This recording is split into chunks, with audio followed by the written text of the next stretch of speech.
Take you to a live press conference with the Prime Minister and Krissy Barret, Commissioner of the AFP. Places around Australia. Firstly, Tropical Cyclone Hayley has intensified to a Category 4 and is located currently around about 150 k's northwest of Broome, with sustained winds of some 165 kilometres an hour. It is expected to potentially reach land this evening. We are hoping that it starts to weaken before making landfall. However, it's still expected to be a Category 3 strength.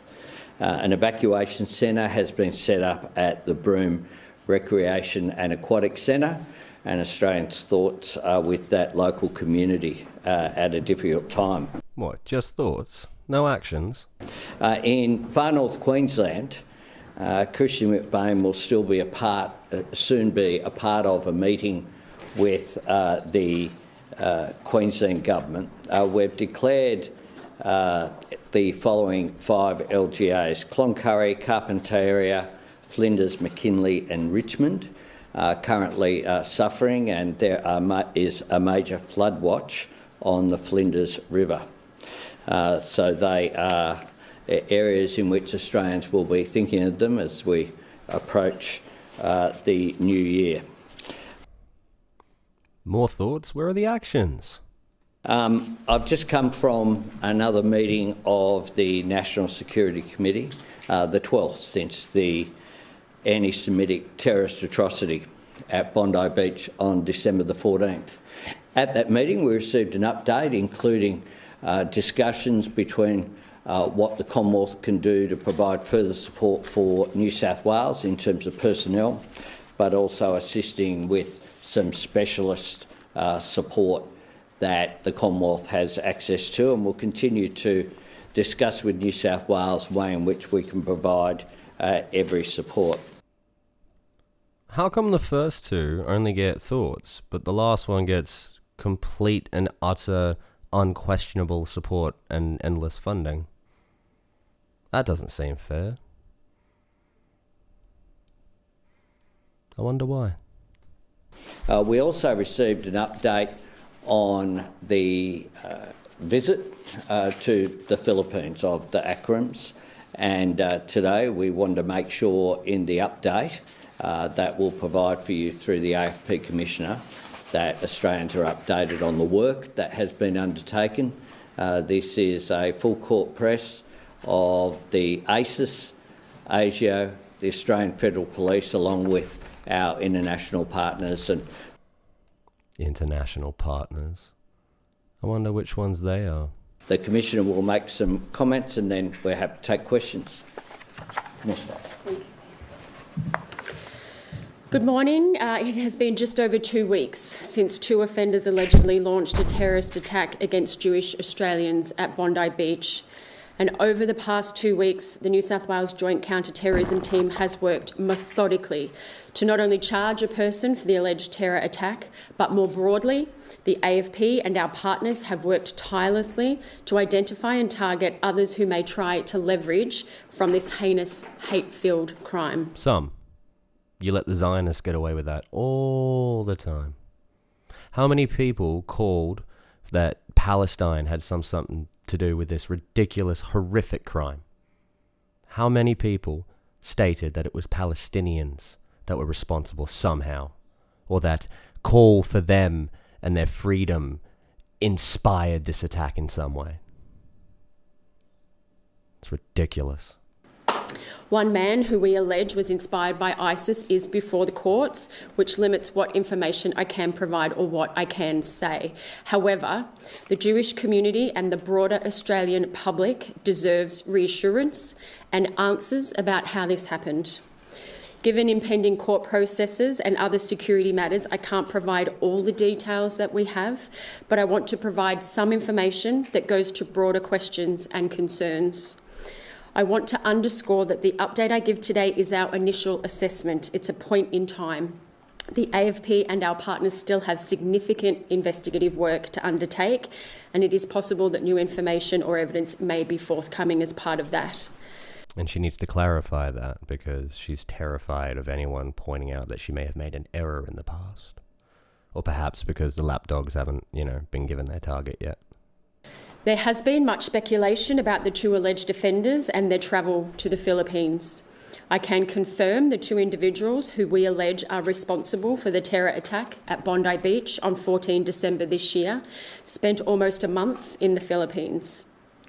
Travel records show they left Sydney for Manila on 1 November 2025 and on the same day travelled to Davao City. They arrived back in Sydney from the Philippines on 29 November 2025. The initial assessment from the Philippine National Police is that the individuals rarely left their hotel, and there is no evidence to suggest they received training or underwent logistical preparation for their alleged attack. CCTV footage capturing their stay in the Philippines has been provided to the AFP, and we are currently reviewing that material. What this points to, and I will again advise this is a point-in-time assessment, is that these individuals are alleged to have acted alone.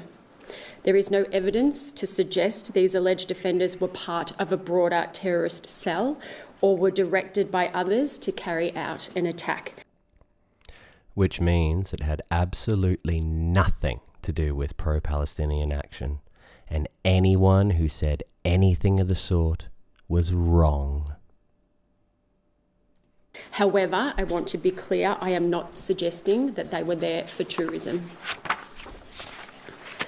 An AFP analyst deployed to the Philippines after the attack to support our members who are based in Manila and work very closely with the Philippine National Police. I want to thank the Philippine National Police for their cooperation in assisting with our investigation. Without their swift response, much of the CCTV footage that is now under review by our investigators would not have been available. We have been working with the Philippine National Police to counter terrorism in our region for decades, and their assistance during the past fortnight has been absolutely crucial.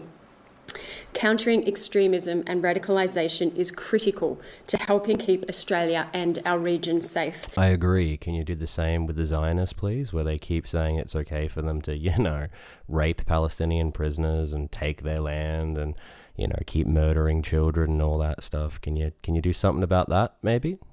Maybe that extremism should be acknowledged and dealt with? Since I became Commissioner, most of my public comments have centred on how the AFP is targeting radicalisation and extremism. I established our flying squad of hate disruptors who focus on high harm, high impact, politically motivated violence, communal violence and hate crimes that do not meet the threshold for terrorism investigations but drive fear and division. Fear and division. What does that mean? Does that mean that she has an entire squad dedicated to stopping anyone that opposes Zionism? That's really messed up. We shouldn't have that here. This is Australia. And again, I take the opportunity to reiterate that the AFP has had ongoing investigations for some time into those who corrupt Islam in their radical recruitment drive for hatred and fear. But they don't do the same, once again, with anyone who does it from a different religion, like Christianity or Judaism or any religion, because it's not about religion. It's about using the excuse of religion to justify your crimes. It's disgusting. We have gone through the sermons line by line, sought out experts and legal advice on charging those who we believe are inciting hatred towards the Jewish community. The AFP welcomes the federal government's plans to strengthen hate speech laws.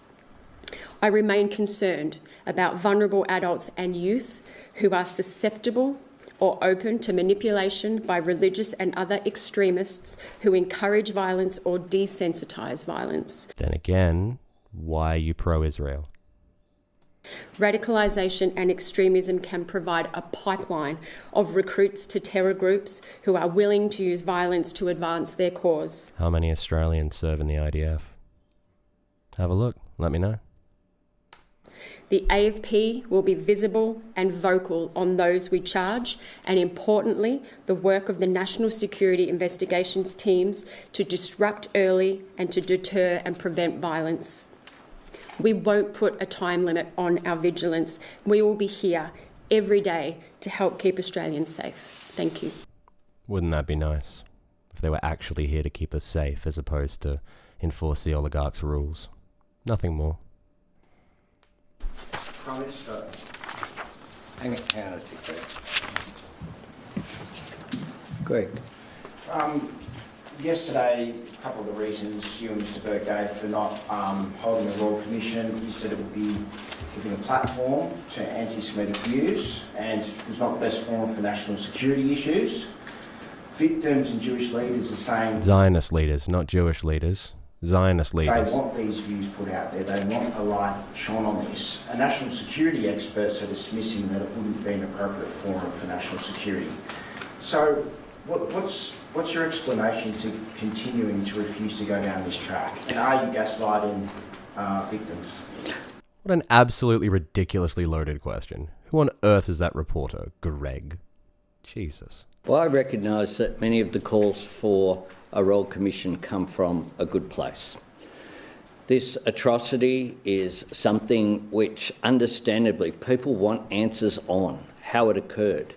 I want answers too, and I want justice done. That's why of these two perpetrators, one of them is dead, the other has been charged. Jesus, that was dark. Bloody hell, Tony. Jeez. And we'll go through the justice system, and we need to make sure that the younger of the Akrams is held to account. On top of that, we will have a New South Wales Royal Commission that will look at the actions clearly of New South Wales authorities, including the police response, gun licensing issues that are the prerogative of the New South Wales government. So they're looking at taking away some more of your arms. Be aware of that. But also we've said very clearly that the Commonwealth Government will cooperate with those processes and will provide whatever information is requested, is necessary during those processes. Of course, there are lessons to be learnt, and we, of course, will fully support New South Wales in that process. But in the meantime as well, we want to make sure that there are no gaps in the federal system. So our position is not out of convenience, it is out of conviction that this is the right direction to go in.